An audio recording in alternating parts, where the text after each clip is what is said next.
Wahaha indeed. Hello you, welcome to Geekism and welcome to this preview of Evil Genius 2. Those of you who've been a fan of the channel for a while will know I'm a huge fan of Evil Genius and have been excited for the sequel since, well, pretty much the second it was announced. The first one is easily one of my favourite games of all time, a classic of the genre, but a bit of a hidden classic, a bit of a cult classic.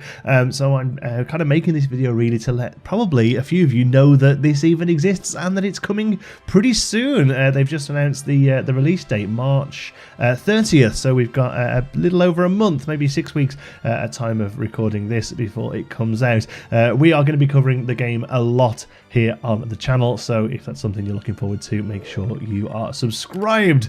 So Evil Genius, what is it? Basically it is a simulation management game. It sits in this sort of interesting sub-genre of the genre, I guess, that you would maybe call Lair builder, I suppose. And arguably, there's only 2 or 3 titles that really sort of fit within this subgenre. Evil Genius, the original, and Dungeon Keeper being the other sort of classic. Dungeon Keeper was more of a fantasy.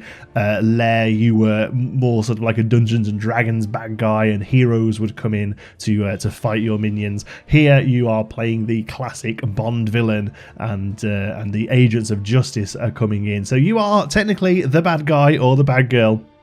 But still, you know, sometimes it's fun to root for the baddie, right?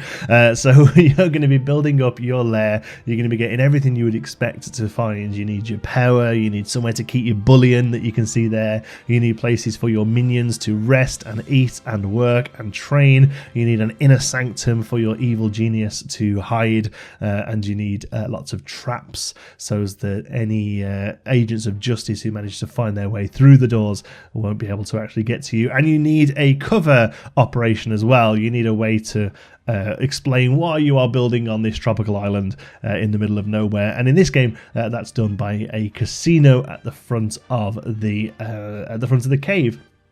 So I'm really excited for this game, and for one real reason, and it's the same reason that I really enjoyed 2 Point Hospital, that was arguably a spiritual successor to Theme Hospital, whereas this is a sort of direct successor, and that is because they are very aware of their source material. They are very aware of what made the original great and why those of us who played it absolutely adore it and keep going back to it as well. But not only that, they can you can clearly see from the videos that they're showing here that they know where the original sort of slipped up a little bit, and they've tried their best to fix some of those issues.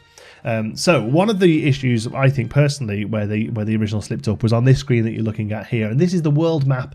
So part of the game, most of the game to be honest, is building up your lair that you can see happening here, building up the space, making sure that everything works properly, you know, simulation standard stuff 101.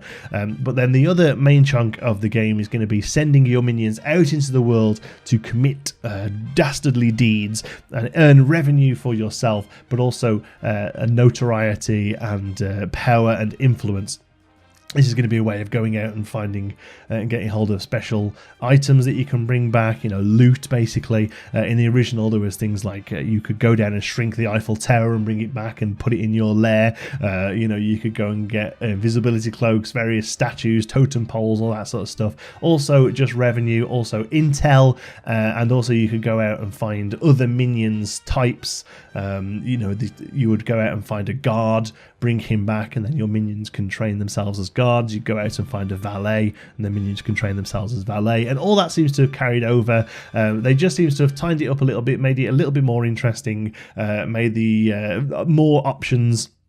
So you can go out and do different things, and there's lots more different ways of earning the money and bringing it back. So I'm really excited about that. But then, like I say, you could argue that in some ways this game seems to sit somewhere between a sequel and a remake, because of how similar they've done a lot of the core mechanics to the original. And I don't really have a problem with that overall. I think sometimes it's important, especially if it's a sequel to a game that is pretty old now, and like I say, a little bit sort of smaller at the time. I think it's, you know, part of it is a good idea to kind of stick to what works, right? So here, for instance, they go out, they grab a guard, they bring the guard back, and then your minions can learn to be guards. And that is exactly how it works in the first one. I think the first one you get in the original game is a valet. Actually, you go and get a maid, and the maid teaches your minions how to be valets.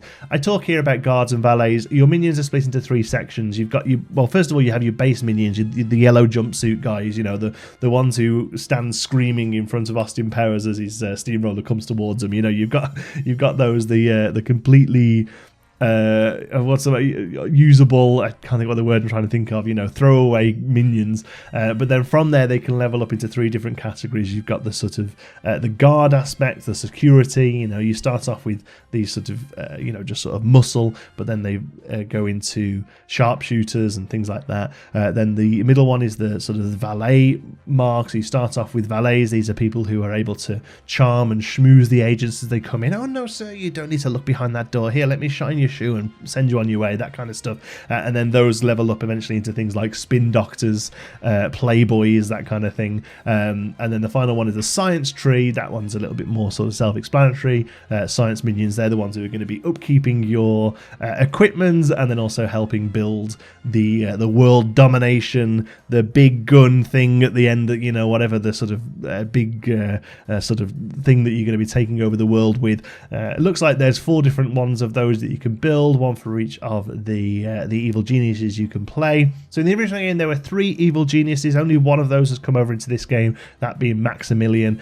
He's the short bald guy that you can see in all the trailers. He's basically your Blofeld, your classic sort of, no Mr. Bond, I expect you to die, that kind of character. Then there's also Red Ivan, who is a Russian military strategist. He was actually one of the minions in the original game, one of the henchmen in the original game. He's kind of leveled up, I guess, and now become an evil genius in his own right. There are 2 new evil geniuses as well. There is a female Politico style character who's very much based around the sort of deception, sending out fake news and all that kind of stuff. And then the 4th one is another female who's focused more on the science aspect, so you're going to be using lots of like techie traps and that sort of thing. So I like the fact that there's different ways to go. Maximilian, the Blofeld character, seems to be your catch-all kind of classic evil genius, and then the other 3 all kind of push themselves into those different categories: the military, the deception, and the science, which looks fun. Here we've got a better look at the casino. This is another great improvement, I feel, on the first one. That is that the casino or the hotel in the original one was a building that you placed outside of the lair, just sort of you'd put it on the beach or something. It didn't work very well. It took so many of your staff away from the base.